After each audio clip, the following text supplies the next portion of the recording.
Bonjour et bienvenue dans Le Monde Devant Soi, je suis Christophe Caron et chaque semaine nous revenons sur l'actualité politique française ou internationale avec Jean-Marie Colombani, directeur de la publication de Slate.fr, et Alain Frachon, éditorialiste au Monde et spécialiste des questions internationales. Bonjour messieurs. Bonjour Christophe. Bonjour Christophe.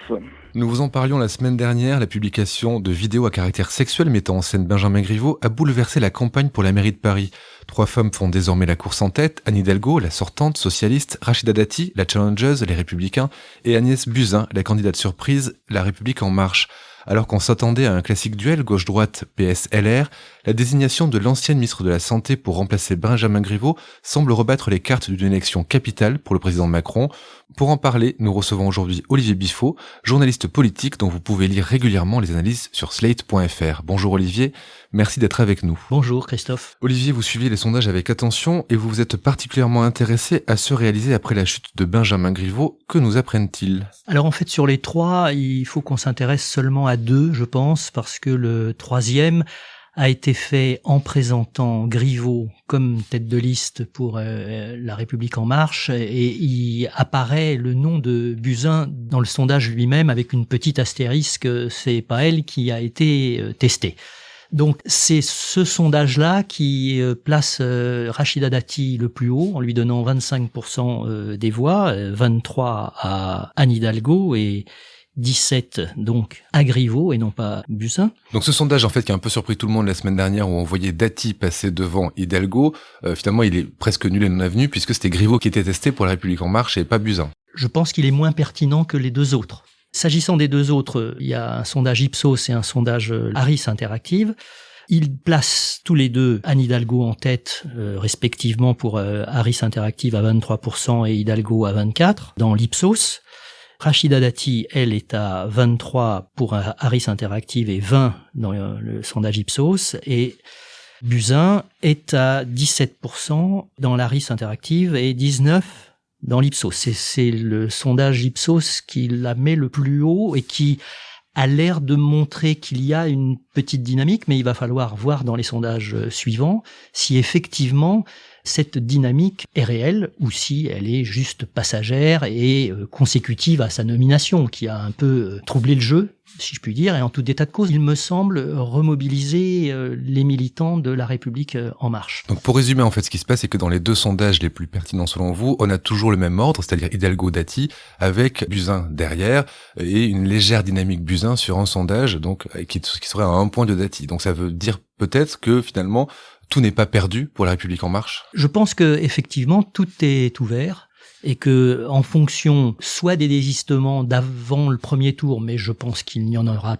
plus ou en tout cas pas de personnalité marquante, tout dépend des alliances et des fusions qui auront lieu entre les 2 tours de l'élection.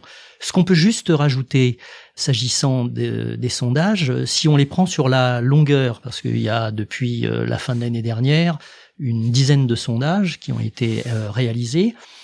Anne Hidalgo a toujours été en tête, mais on ne perçoit pas de dynamique extrêmement forte. Elle est toujours en tête très haut, entre 23 et 24%, mais il n'y a pas de dynamique positive ou négative. En revanche, on a vu une dynamique plutôt négative pour Griveaux, jusqu'à son remplacement par Buzyn.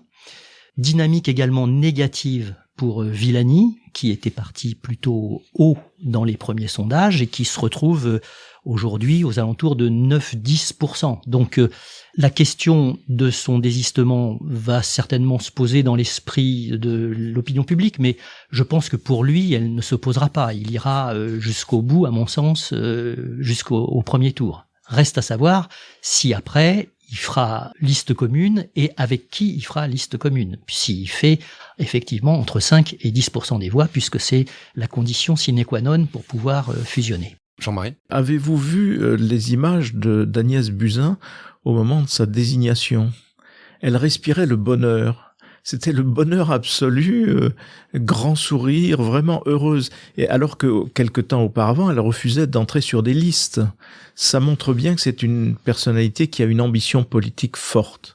ministre, au fond, c'était un peu la portion congrue pour elle. En tout cas, ça n'était pas, au fond, ce qu'elle souhaitait le plus. Et puis, entrer comme colistière quelque part, ça ne l'intéressait encore moins.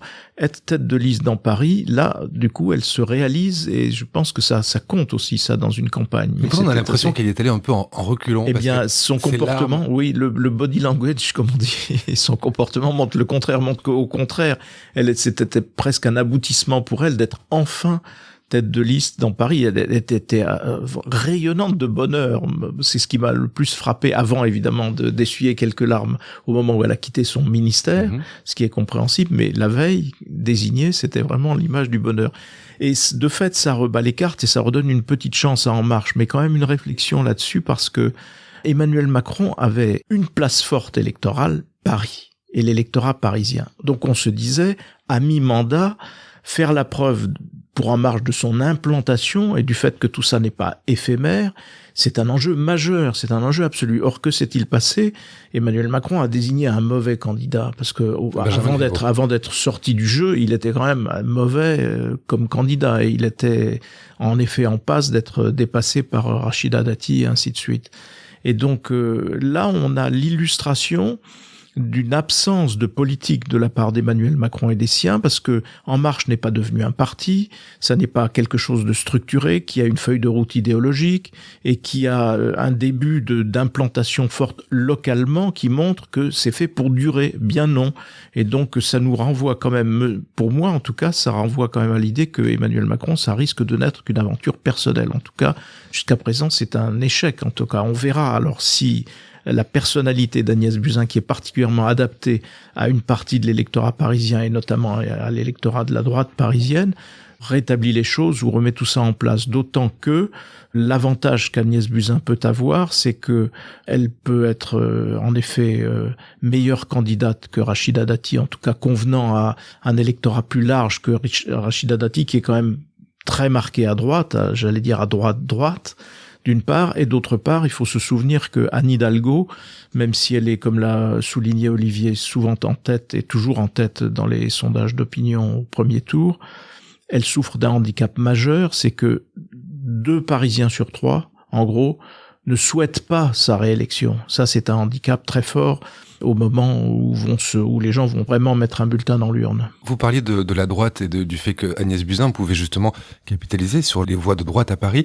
Olivier Biffaut, on a vu lors des résultats des élections européennes que La République En Marche avait capté une grande partie des voix de droite dans les sondages. C'est-à-dire que LREM était arrivé dans les fiefs de droite à Paris pour les européennes. On a l'impression que ça n'est pas le cas pour ces municipales. Pourquoi c'est si différent? Mais je pense qu'il y a un facteur personnel qui joue, comme le soulignait Jean-Marie à l'instant, c'est que je crois que au-delà de son propre électorat, Anne Hidalgo a une image personnelle. Alors certes, au moins un électeur sur 2 a un jugement extrêmement négatif sur sa mandature et sur sa façon de gouverner. Elle est assez basse chez les électeurs de Agnès Buzyn, puisqu'il y a 34% qui lui apportent une opinion favorable, et encore plus basse chez Rachida Dati, 17%. Et donc, je crois que le facteur personnel joue un rôle qui est important. Les élections européennes, c'était une élection nationale. Et donc, l'image de Macron ou du macronisme l'emportait de beaucoup dans ce type d'élection. Et il a confirmé aux élections européennes ce qu'il avait fait à l'élection présidentielle d'une part et aux élections législatives qui ont suivi.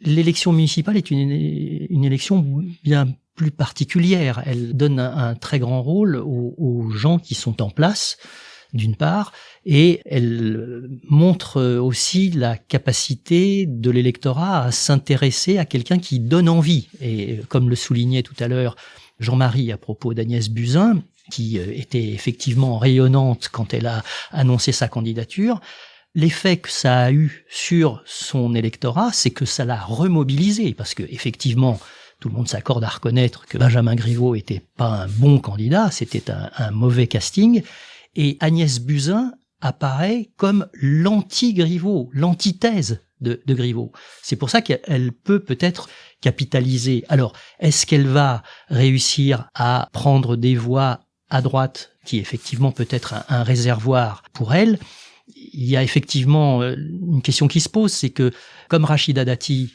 est effectivement droite, est-ce qu'une partie de l'électorat de droite qui n'est pas droite peut se sentir plus représentée par Agnès Buzyn? C'est le pari que fait probablement Emmanuel Macron. De même, je pense qu'il y a le pendant à gauche et qu'une partie de l'électorat de gauche peut-être se reconnaître à travers Agnès Buzyn plus que à travers Anne Hidalgo. Bon, je suis pas certain que les deux choses s'équilibrent, mais c'est en tout cas le pari qui est fait. Alors on parle beaucoup de personnes, de candidats, et j'ai l'impression que dans cette campagne on parle peu de programmes, j'ai l'impression qu'il n'y a pas de mesures. Alors il y avait les mesures un peu fantaisistes de Griveaux, de Central Park à la place de la gare de l'Est, mais on a l'impression qu'aucun candidat ne porte de projet saillant pour Paris. Est-ce que je me trompe, Alain ? Non, moi j'appellerais ça, je reprendrais le mot d'un sociologue qui parlait d'une miniaturisation des débats. Les grandes questions qui intéressent les Parisiens dépassent très largement les compétences de la municipalité de Paris. Alors, je sais bien qu'en France, on n'a pas tort, on tient à nos communes, et je sais bien que l'effet de proximité est important dans la démocratie, et que je comprends très bien que le théâtre de la démocratie, le théâtre démocratique le plus immédiat, le plus participatif, c'est au niveau de la commune, c'est valable pour Paris. Mais les grandes questions, transport, que faire du périphérique, préparation des Jeux Olympiques, plan climat. Vous imaginez un plan climat limité à Paris? C'est pourtant ce qu'on essaye de nous vendre, si vous voulez. Un plan climat fondé sur le tout vélo. Bon, il vaut mieux aimer les deux roues, etc. Et donc, si vous voulez, il y a bien un syndicat intercommunal. Il y a la métropole Grand Paris qui essaye tant bien que mal d'avoir des programmes pour les 12 millions de gens qui habitent ce qu'on appelle l'agglomération parisienne. Et donc, ce n'est pas étonnant s'il y a cette miniaturisation des débats. Elle est imposée par des structures. Or, ces structures, j'ai le sentiment qu'elles sont obsolètes. Pourquoi n'avons toujours pas un train ultra rapide ou un métro ultra rapide reliant le centre de Paris à l'aéroport? Pourquoi faut-il prendre un RER vieillot, etc. Pourquoi est-ce que les transports en commun qui amènent tous les jours des millions de Parisiens ne sont pas adéquats, etc., etc. Pourquoi est-ce qu'il n'y a pas de péréquation fiscale dans la grande métropole parisienne entre les communes riches et les communes pauvres, maintenant les inégalités, de même que le périphérique maintient cette idée aussi de Parisiens et de banlieusards qui n'a pas grand sens. Olivier, c'est un combat de personnes, pas un combat de programme, cette élection ? C'est un combat de personnes. Enfin, toute élection est aussi un combat de personnes. Je ne sais pas si les électeurs se déterminent vraiment sur des bilans ou sur des programmes. Il y a effectivement de grandes idées qui sont défendues par les grands courants politiques. Il est évident que la sécurité est plus privilégiée quand on est un électeur de droite et que toutes les questions liées au social sont plus privilégiées quand on est un électeur de gauche. Moi, ce qui me frappe, c'est que les thématiques qui sont les plus importantes et qui sont mises en avant par les électeurs et les électrices dans cette élection municipale parisienne, vient en tête la propreté. Donc la propreté est un sujet majeur pour les Parisiens. Et du reste, la plupart du temps, ils ont un jugement négatif, voire sévère, voire très sévère dans ce domaine-là. Dans les différents électorats, ce thème-là a un point important, notamment par exemple dans l'électorat de Villani, dans l'électorat de Buzyn ou dans l'électorat de Dati. Le second thème qui est privilégié par les électeurs, c'est la sécurité. Donc, vous voyez, propreté, sécurité, on est assez loin des grands projets. Il y avait quelque chose qui paraissait totalement surréaliste. C'était le projet de Griveaux de déplacer la gare de l'Est en banlieue, ou le projet de Villani, je crois, de déplacer la gare du Nord à Saint-Denis. Tout ça n'intéresse absolument pas les électeurs et les électrices. Vous m'arrêtez si je me trompe, mais la propreté et la sécurité, c'est plutôt ce que propose Rachida Dati dans son programme. C'est sur ça, qu'elle va, c'est les vieilles recettes. C'est pour ça que j'ai dit que c'était des thèmes qui étaient plutôt à droite, notamment la sécurité. Bon, il y a un troisième thème qui est celui des transports en commun, qui est assez également réparti entre tous les électorats.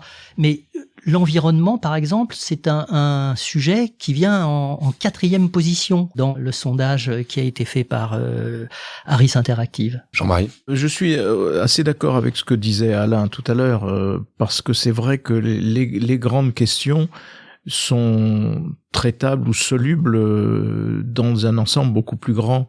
Et une des grandes idées du quinquennat de Nicolas Sarkozy, c'était d'ailleurs le Grand Paris, parce que c'était une amorce de réponse à toutes ces questions. Les transports dans Paris sont étroitement dépendants des flux de personnes qui viennent depuis l'extérieur de Paris et qui viennent travailler à Paris, ainsi de suite. On voit bien que les questions en effet de propreté et de sécurité sont dominantes dans la campagne actuelle, puisque Anne Hidalgo elle-même propose de doubler son budget propreté. Et s'agissant de la sécurité, c'est plus compliqué parce que sur les questions de sécurité, et notamment liées aussi au problème des migrants, qui sont quand même très aigus dans le nord de la capitale et qui donnent lieu à chaque fois à des expulsions de gens qui sont censés être recasés, ainsi de suite.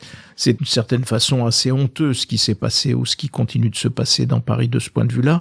Il y a une guerre absurde entre la mairie Anne Hidalgo et l'État via le préfet de police, mais tout simplement pour affaiblir Anne Hidalgo et faciliter la tâche du candidat d'En Marche, en l'espèce de la candidate d'En Marche. Et Anne Hidalgo, elle, a essayé d'y répondre en proposant une police municipale qui lui a été refusée à l'Assemblée nationale par les députés d'En Marche. Et donc là, on est au cœur de la petite politique et en même temps au cœur des enjeux majeurs de la campagne électorale. Ça, c'est tout à fait évident. Donc ça dépasse de loin les préoccupations qui sont réelles, qui sont environnementales, climatiques et même de transport, qui sont, elles, redevables d'un ensemble beaucoup plus vaste. Alors vous parlez de petite politique, on parle de propreté, de sécurité, et pourtant ce scrutin, il a quand même une dimension très importante pour une personne dont on l'a déjà dit, c'est Emmanuel Macron. Si Agnès Buzyn gagne, il gagne, et si elle perd, lui, il perd. On peut aborder la question comme ça, effectivement. Comme c'est lui qui a fait le choix et qui a poussé Agnès Buzyn à accepter le poste de chef de file de La République En Marche à Paris, on peut imaginer que si elle réussit, ça va rejaillir sur lui, et à contrario, si elle ne réussit pas, ça va se retourner contre lui. Alors avec La République En Marche, c'est toujours en même temps, quoi.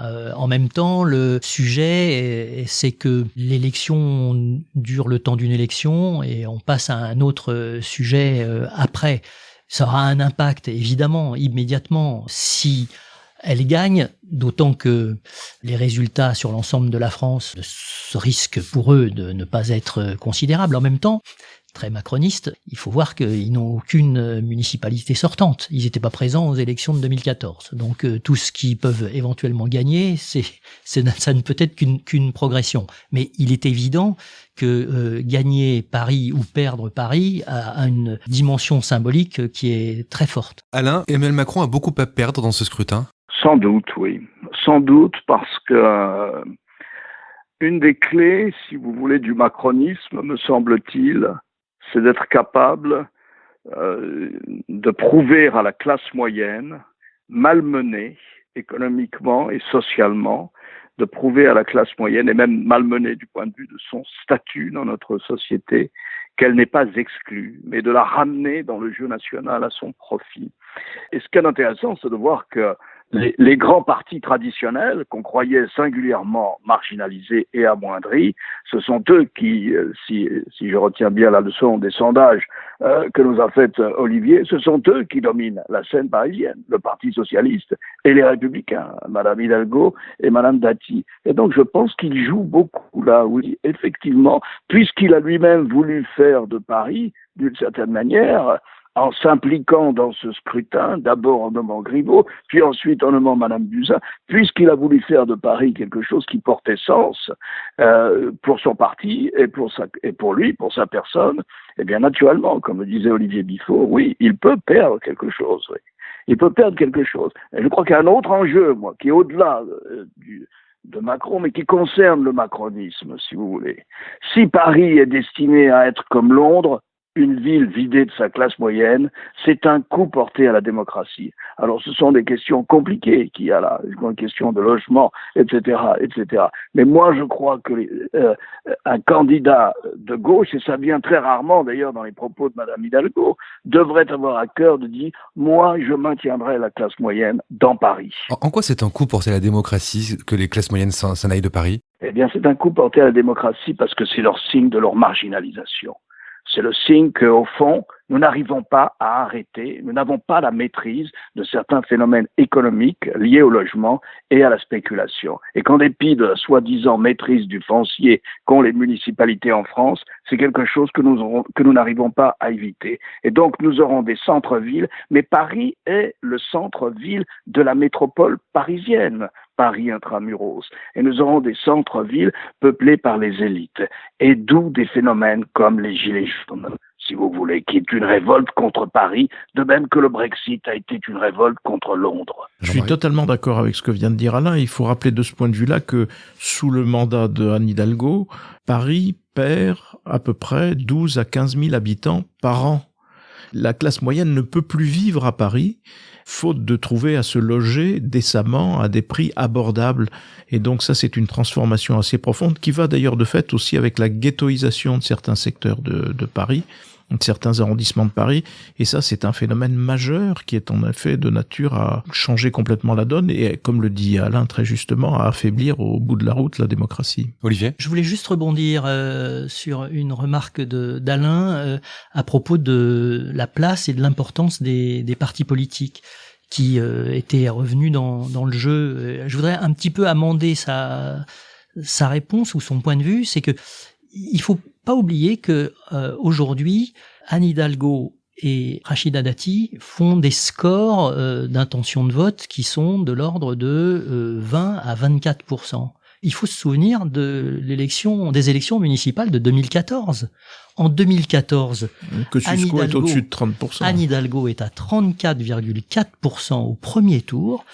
Et Nathalie Kosciusko-Morizet, qui fait un score supérieur à celui d'Anne Hidalgo, est à 35,6%.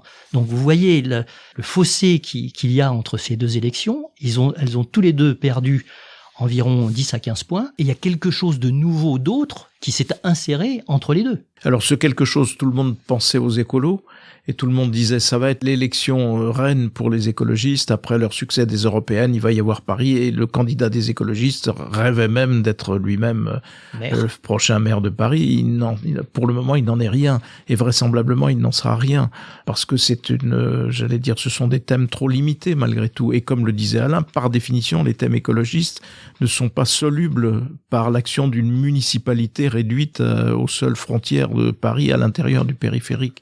Mais évidemment, les solutions sont à rechercher bien au-delà dans des structures beaucoup plus larges. Le candidat écologiste qui est donc David Béliard, Europe Écologie Les Verts, et qui je crois fait moins de 10%, c'est ça Olivier ? David Béliard, non, il fait pas moins de 10%, il est aux alentours de 13-14%. D'accord.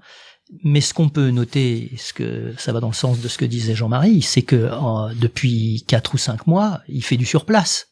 Il est tout à fait dans les mêmes scores, dans les mêmes eaux. Et il y a quelque chose qui est assez amusant à noter, c'est que quand on demande aux gens s'ils ont une bonne opinion ou une mauvaise opinion des principales têtes de liste, c'est Ipsos qui a fait ce sondage-là. Anne Hidalgo recueille 46% de bonnes opinions et 50% de mauvaises opinions. Elle fait donc -4 en différence. Dati est à 41% de bonnes opinions et 53% de mauvaises opinions. Elle est à -12. Villani, 53% de bonnes opinions et 34% de mauvaises, donc à +19. Et Buzyn est à 49% de bonnes opinions et 38% de mauvaises opinions. Elle est à +11. Ce qui veut dire, si on prend le cas de Villani, que avoir la bonne opinion de quelqu'un n'assure pas d'avoir des intentions de vote. Vérifié, ça. Et comme on parlait, toujours vérifié. Comme on parlait de Béliard, Béliard, il a 24% de bonnes opinions, 18% de mauvaises opinions et 58% de gens qui n'ont pas d'opinion parce qu'ils ne le connaissent pas. Est-ce qui peut être la pire des choses ? Cela dit, si on regarde tous ces chiffres à ce stade, qu'est-ce qui peut se passer? Anne Hidalgo va être, il y a donc une furieuse bataille à droite, Agnès Buzyn aidant avec Rachida Dati, et une bonne capacité pour quand même. Agnès Buzyn incarne une forme de bourgeoisie parisienne bien installée, elle-même est un grand médecin, ainsi de suite, donc elle a de quoi contester le leadership à droite de Rachida Dati ou ramener Rachida dans des frontières plus étroites. Mais ça veut dire aussi que Anne Hidalgo, elle, va être fortement déportée à gauche. Parce que si elle veut l'emporter entre les deux tours, et probablement peut-être ça se jouera au 3e tour, on va peut-être rappeler la règle du jeu tout à l'heure, elle va être obligée de s'allier avec le PC, avec voire la France Insoumise, et avec les écolos. Et puis la France Insoumise est un petit réservoir de vote, malgré tout, qui existe, et puis aux écolos. Et donc ça va la déporter fortement sur sa gauche, laissant le champ libre à peut-être à une municipalité de droite. D'ailleurs, toute la question va être là pour Paris et pour Anne Hidalgo. Il faut donc rappeler que Paris, c'est pas une circonscription, hein. C'est 17 circonscriptions et ça se joue essentiellement dans les arrondissements. Et donc, il y a des alliances qui vont se faire en vue du 2e tour, puisqu'ils ne seront présents que ceux qui peuvent se qualifier. Mais peut-être que à l'issue du 2e tour, il y aura 3 ou 4 prétendants, et que tout ça se jouera dans les débats du 3e tour, c'est-à-dire au moment où seront rassemblés à l'hôtel de ville les nouveaux élus, et que c'est là que ça va se jouer, peut-être à la façon de la 4e République, je ne sais pas, mais en tout cas c'est une possibilité. Olivier, vous avez comparé sur Slate justement l'élection du maire de Paris, ou de la maire de Paris, à l'élection du président américain, puisque finalement ce sont comme les arrondissements seraient comme des États finalement qui désignent le président du Conseil de C'est Paris. Le même principe. Tout ça a été établi par des lois qui remontent assez loin en arrière. En 1982, ça rentrait dans le cadre des lois de décentralisation dites de loi Defferre, de Gaston Defferre, qui était le ministre de l'Intérieur du président élu alors, François Mitterrand. Et on appelle cette loi PLM ou PML. Alors c'est PML pour Paris, Marseille, Lyon, et on ne l'appelle plus PLM parce que c'est Paris-Lyon-Marseille qui était une ligne de chemin de fer. En gros, c'est comme l'élection américaine, c'est-à-dire que vous avez à Paris, à Lyon et à Marseille des arrondissements ou des secteurs. À Paris, on avait auparavant 20 arrondissements, donc 20 élections dans chaque arrondissement. Ça a été réduit à 17 secteurs puisque les 4 premiers arrondissements ont été regroupés en un seul. À Lyon, vous avez 8 secteurs qui regroupent chacun 2 arrondissements, et à Marseille, vous avez 9 secteurs. Et donc, chacun de ces secteurs a des élus locaux qui sont des conseillers municipaux et des conseillers de la ville. Donc à Paris, ce sont des conseillers de Paris. À Paris, vous avez en tout, de mémoire, plus de 500 conseillers, dont 163 siègent au Conseil de Paris. Tous les autres siègent dans les conseils d'arrondissement. Et donc, au Conseil de Paris, ces 163 conseillers élisent le maire de Paris. Et comme le soulignait Jean-Marie à l'instant, tout va dépendre des rapports de force qui auront été donnés lors des élections municipales au premier et second tour, et le nombre de conseillers de Paris qui auront été envoyés au Conseil de Paris par chaque force politique.